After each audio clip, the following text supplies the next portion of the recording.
इसके बाद हम लोग बल आघूर्ण के लिए विमीय सूत्र निकालेंगे। तो बल आघूर्ण का हमें फॉर्मूला मालूम होना चाहिए। बल आघूर्ण का होता है बल गुणित लंबवत दूरी। बल गुणित लंबवत दूरी।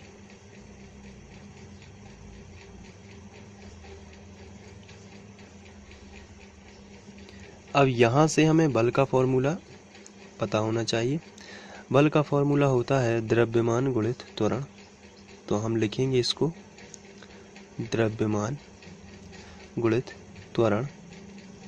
और लंबवत दूरी जो होती है वो लंबवत दूरी ही होती है, इसलिए दूरी का कोई सूत्र नहीं होता। तो हम यहाँ पर दूरी ही लिख देते हैं, लंबवत दूरी को दूरी ही लिख देते हैं। अब द्रव्यमान का कोई फॉर्मूला नहीं होता, लेकिन त्वरण का फॉर्मूला होता है, इसलिए हम द्रव्यमान को ज्यों का त्यों लिखेंगे और त्वरण का फॉर्मूला लगा देंगे दूरी बटे समय का वर्ग। हम लोगों ने पहले इसे डिसाइड किया हुआ है, दूरी बटे समय का वर्ग गुणित दूरी। यहाँ पर एक और है तो दूरी लिख देंगे। अब इसके बाद द्रव्यमान और दूरी, दूरी का दूरी वर्ग हो जाएगा। तो द्रव्यमान के लिए हम L और यहाँ पर M लिखेंगे। दूरी L और L है, इसलिए L स्क्वायर हो जाएगा। तो L स्क्वायर, और नीचे जो है वो समय है, टाइम है, इसलिए उसको T लिखेंगे और T का स्क्वायर हो जाएगा। चूंकि हमें विमीय सूत्र एक ही लाइन में चाहिए, इसलिए T स्क्वायर को ऊपर ले जाते हैं, तो आ जाएगा M L square T minus 2। तो ये हो जाएगा बल आघूर्ण का विमीय सूत्र। इसके बाद हम लोग दाब का विमीय सूत्र निकालेंगे। दाब यानी प्रेशर, इसका फॉर्मूला भी आपको याद कर लेना है। दाब का फॉर्मूला होता है बल बटे क्षेत्रफल। बल बटे क्षेत्रफल यानी कि फोर्स अपॉन एरिया। अब इसमें आपको बल और क्षेत्रफल दोनों के फॉर्मूले लगा देने हैं। बल का होता है द्रव्यमान गुणित त्वरण। तो यहाँ पर आप लिखोगे द्रव्यमान गुणित त्वरण। और क्षेत्रफल जो होता है वो होता है लंबाई गुणित चौड़ाई। तो यहाँ पर आप लिख दोगे लंबाई गुणित चौड़ाई।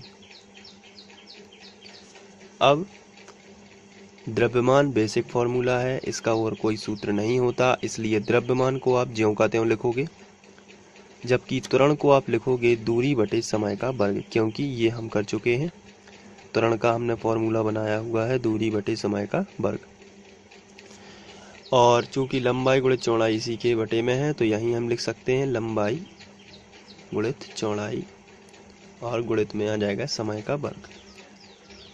अब इसके हम सभी के मान रख सकते हैं। द्रव्यमान के लिए हम लिखेंगे M कैपिटल, दूरी के लिए लिखेंगे L, और लंबाई के लिए लिखेंगे L, चौड़ाई के लिए भी लिखेंगे L, और समय के लिए लिख देंगे T स्क्वायर, क्योंकि यहाँ पर वर्ग लगा हुआ है तो T स्क्वायर। अब हम सबको जोड़ देंगे या मिला देंगे M L, तो इसको हम साथ में लिख सकते हैं M।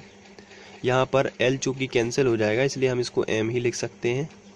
और यहाँ पर आप देख सकते हैं एक L और एक L कैंसिल हो जाएगा, तो बचेगा केवल एक L नीचे, और T वर्ग बचेगा।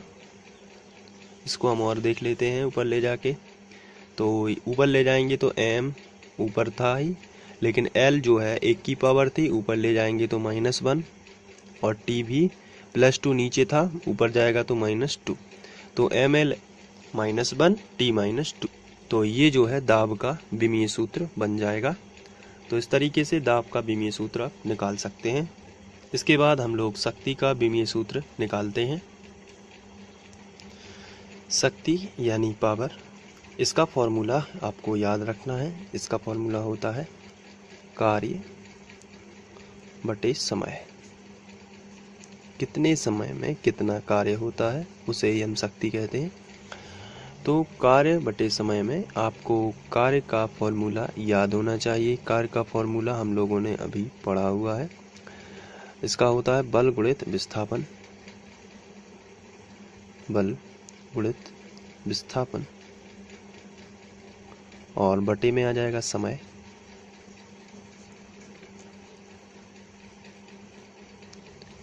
यहाँ से हम बल गुणित विस्थापन में बल का फॉर्मूला लगा देंगे।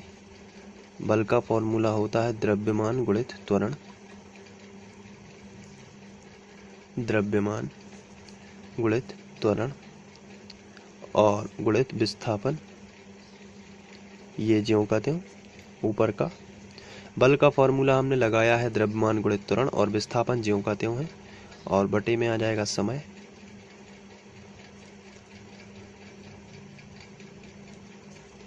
यहाँ से हम द्रव्यमान का ये बेसिक फॉर्मूला है, इसका कोई सूत्र नहीं होता। त्वरण का सूत्र होता है, विस्थापन का भी नहीं होता और समय का भी नहीं होता।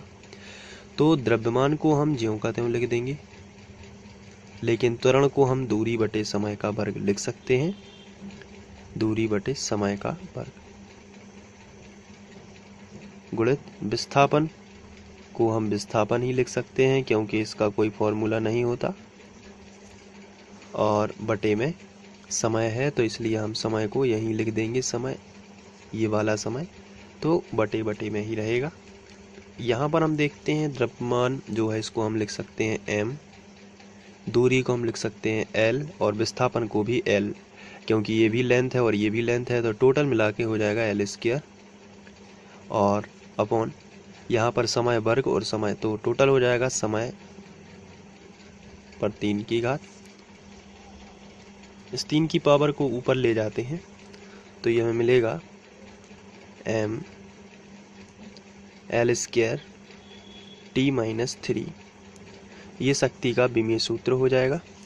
तो इस तरीके से आप शक्ति का विमीय सूत्र निकाल सकते हैं बड़ी ही आसानी से। आगे बढ़ते हैं और कोण का एंगल जो है उसका विमीय सूत्र निकालते हैं। तो कोण बराबर होता है चाप बटे त्रिज्या। यहाँ पर जो चाप है उसे भी हम स्केल से नाप सकते हैं और त्रिज्या है उसे भी हम स्केल से नाप सकते हैं। इसका मतलब दोनों ही लेंथ है, तो L अपॉन L, और ये कैंसिल हो जाने से L 0 हो जाएगा। तो इसको हम लिखेंगे m0 L0 और T0। तो ये जो है कोण का विमीय सूत्र बनेगा। आगे बढ़ते हैं और कोणीय वेग का विमीय सूत्र निकालते हैं। कोणीय वेग यानी एंगुलर वेलोसिटी, और इसका फॉर्मूला होता है कोणीय विस्थापन बटे समय। कोणीय विस्थापन बटे समय।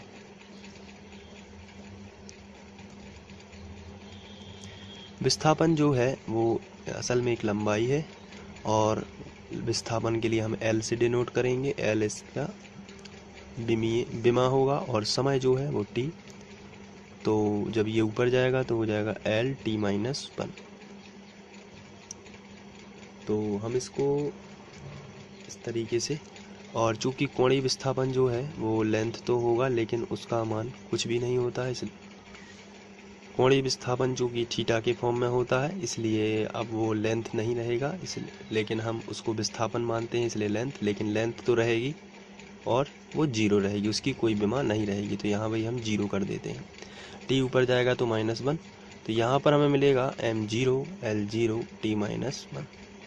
तो ये होगा कोणीय वेग। इसके बाद हम लोग जड़त्व आघूर्ण का विमीय सूत्र निकालेंगे। जड़त्व आघूर्ण यानी मोमेंट ऑफ इनर्शिया, इसका फॉर्मूला होता है द्रव्यमान गुणित दूरी का वर्ग। द्रव्यमान गुणित दूरी का वर्ग।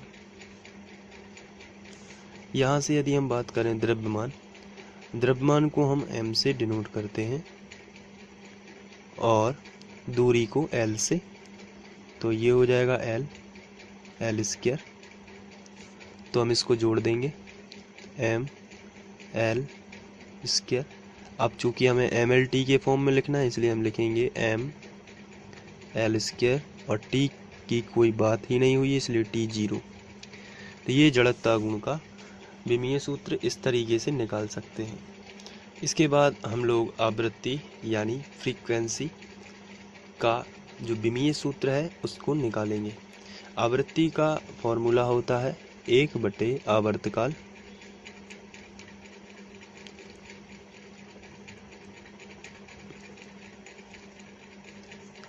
यहाँ से हम आवर्तकाल यानी समय ही होता है तो इसे हम t लिख सकते हैं और t को हम ऊपर पहुंचाएंगे तो ये हो जाएगा t-1। तो ये उसका विमीय सूत्र हो जाएगा। लेकिन हम इसे mlt तीनों के फॉर्म में लिखना चाहते हैं तो m0 l0 t-1 और यही आवृत्ति का विमीय सूत्र होगा। इसके बाद हम लोग प्रतिबल का विमीय सूत्र निकालेंगे। प्रतिबल यानी स्ट्रेस, इसके लिए आपको फॉर्मूला मालूम होना चाहिए। इसका फॉर्मूला होता है प्रत्यानयन बल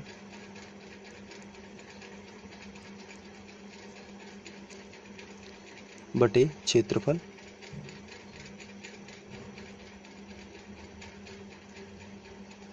प्रत्यानयन बल इसका मतलब बल ही होता है और बल का फॉर्मूला होता है द्रव्यमान गुणित त्वरण। द्रव्यमान गुणित त्वरण। अब प्रत्यानयन बल का होता है द्रव्यमान गुणित त्वरण और क्षेत्रफल जो है उसके लिए हम लिखेंगे लंबाई गुणित चौड़ाई। लंबाई गुणित चौड़ाई। अब द्रव्यमान एक बेसिक फॉर्मूला है इसलिए आप ज्यों का त्यों इसे लिखेंगे, जबकि त्वरण जो है उसको हम लिखेंगे दूरी बटे समय का वर्ग। समय का वर्ग हम लोगों ने इसे पहले भी पढ़ा हुआ है। त्वरण के लिए हम लोगों ने डायरेक्ट फॉर्मूला बनाया हुआ है दूरी बटे समय का वर्ग और ये लंबाई गुणित चौड़ाई बटे में है इसलिए इसको हम बटे में ही लिखेंगे लंबाई गुणित चौड़ाई और यहाँ गुणा लगा देते हैं। अब ये भी अपने इसका कोई फॉर्मूला नहीं होता, इसका भी नहीं होता और बाकी इन तीनों का भी नहीं होता है तो हम डायरेक्ट इनके विमाएँ रख देंगे। जैसे द्रव्यमान यानी मास यानी m और दूरी जो है यहाँ पर ये होती है l।